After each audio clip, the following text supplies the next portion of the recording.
और श्रीलंका को तबाही के मुहाने पर ले जाने वाला विलन चीन है। और चीन की ख्वाहिशें इतनी असीमित हैं कि वो सिंगल टारगेट पर कभी फोकस नहीं कर सकता। इसलिए जाहिर है कि इस तरह बर्बादी के मुहाने पर अकेला श्रीलंका नहीं होगा। और अगर श्रीलंका अकेला बर्बादी के रास्ते पर नहीं चल रहा था तो वो कौन कौन से मुल्क थे जिनकी अर्थव्यवस्था को चीन ने तबाह करने का षड्यंत्र रचा। इस रिपोर्ट में देखिए उन देशों की हालत जो श्रीलंका के नक्शे कदम पर चल रहे हैं।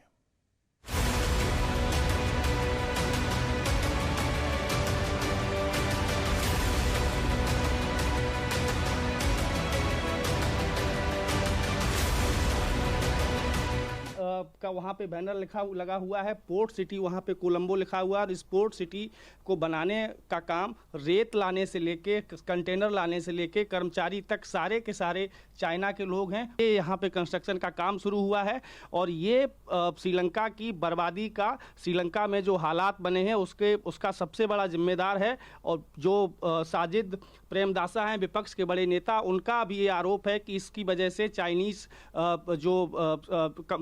कम्युनिस्ट पार्टी है, चाइना कम्युनिस्ट पार्टी, उसकी एंट्री श्रीलंका में हुई और उसकी वजह से लगातार चीन श्रीलंका को कर्ज देता चला गया।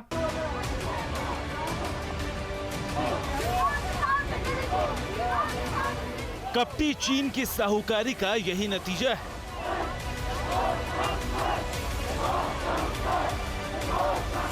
महाशक्ति बनने की ख्वाहिश और दूसरे मुल्कों की जमीन को हथियाने की हसरत ऐसे ही पूरी की जाती है। करोड़ों की आबादी के सपने और अरमान कुचलकर उनके देश को ही ताने ताने के लिए मोहताज कर दिया जाता है।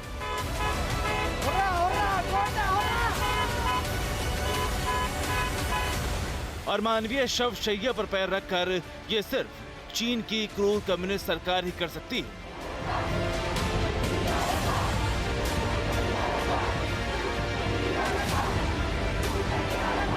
श्रीलंका कैसे तबाह हुआ, इस सवाल के विस्तार को जवाब देने की अब जरूरत नहीं है, सिर्फ चीन का नाम ही काफी है।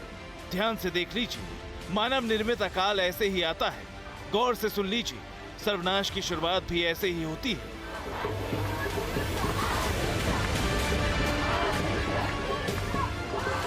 और जब वक्त बुरा शुरू होता है तो संबंधों का दायरा भले ही कितना बड़ा क्यों ना हो, उस बर्बादी को रोकने की व्यवहारिक कठिनाइयों में बंध जाता है। श्रीलंका के साथ ठीक ऐसा ही हो रहा है। लेकिन क्या चीन का शिकार सिर्फ श्रीलंका ही है या फिर श्रीलंका की तरह और भी देश बर्बाद होंगे? और अगर हाँ, तो वो कौन कौन से देश हैं जो श्रीलंका के नक्शे कदम पर चल रहे हैं?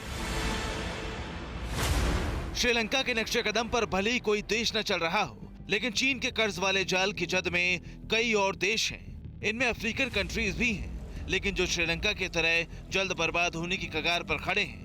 वो दो देश हैं पाकिस्तान और नेपाल।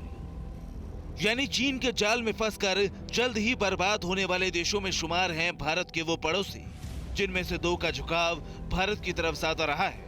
सिर्फ एक मुल्क अदावत के मुहाने पर चीन से साथ मांगने गया था, लेकिन चीन ने उसका भी फायदा उठाकर उस मुल्क के अर्थतंत्र को फांसी के फंदे पर लटका दिया। कैसे श्रीलंका की राह पर आगे बढ़ते नजर आ रहे हैं पाकिस्तान और नेपाल? क्रमबद्ध देखिए, शुरुआत पाकिस्तान से।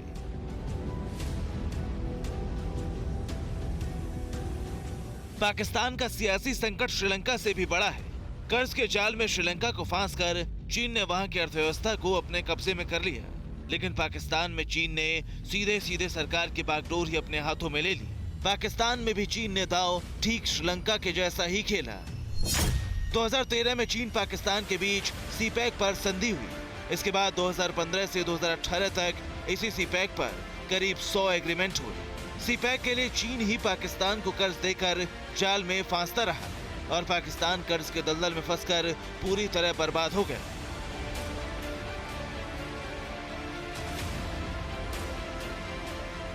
और श्रीलंका की तरह ही पाकिस्तान की अर्थव्यवस्था हर दिन गिरती जा रही है। डॉलर के मुकाबले पाकिस्तानी रुपया गर्त में धंसता जा रहा है और दूसरी तरफ पाकिस्तानी सियासतदान भी चीन के इशारे पर काम करने लगे। दावे के तहत इमरान खान पर बना सियासी संकट भी चीन का बनाया हुआ है। ऐसा इसलिए क्योंकि इमरान सीपैक के लिए अड़चन बनते जा रहे थे। यानी अपने ड्रीम प्रोजेक्ट पर चीन ने दायरे का विस्तार किया और भविष्य में उसकी रणनीति दूसरे देशों को उपनिवेश की तरह इस्तेमाल करने की है। हालांकि नेपाल का केस श्रीलंका और चीन के मुकाबले थोड़ा अलग है। अभी ज्यादा दिन नहीं गुजरे जब नेपाल के पूर्व प्रधानमंत्री केपी शर्मा ओली के दावपेश ने नेपाल के नागरिकों को सरकार के खिलाफ खड़ा कर दिया था। उस वक्त हिंदुस्तान की संप्रभुता को चुनौती देने की कोशिश हुई।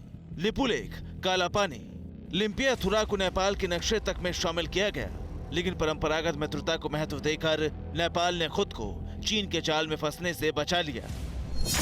चीन की करीबी को नकारते हुए नेपाल में प्रधानमंत्री बदल दिए गए। केपी शर्मा ओली की जगह शेर बहादुर देउबा नेपाल के प्रधानमंत्री बने। नेपाल को कर्ज देने की पेशकश नई सरकार ने ठुकरा दी। नेपाल सरकार ने चीन से अनुदान स्वीकार करने पर हामी भरी। इसके अलावा नेपाल की नई सरकार ने चीन से belt and road initiative project पर समझौते से भी इंकार कर दिया।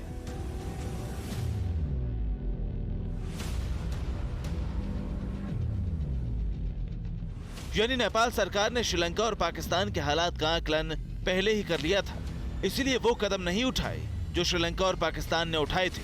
नतीजतन नेपाल चीनी कर्ज के जाल में फंसने से बच गया। यहाँ तक कि अपने संकट से छुटकारा पाने के लिए नेपाल ने फिर भारत के साथ परंपरागत संबंध स्थापित करने की भी पहल कर दी है, जिसका सबूत है प्रधानमंत्री शेर बहादुर देउबा और उनकी पत्नी का दिल्ली दौरा। मतलब साफ है कि नेपाल फिर भी बचने की कोशिश कर रहा है, लेकिन पाकिस्तान पूरी तरह से श्रीलंका की राह पर है। कोलंबो से विवेक वाजपेयी के साथ ब्यूरो रिपोर्ट, TV9 भारतवर्ष। फिक्र आपकी, सोमवार से शुक्रवार रात 9 बजे सिर्फ TV9 भारतवर्ष पर।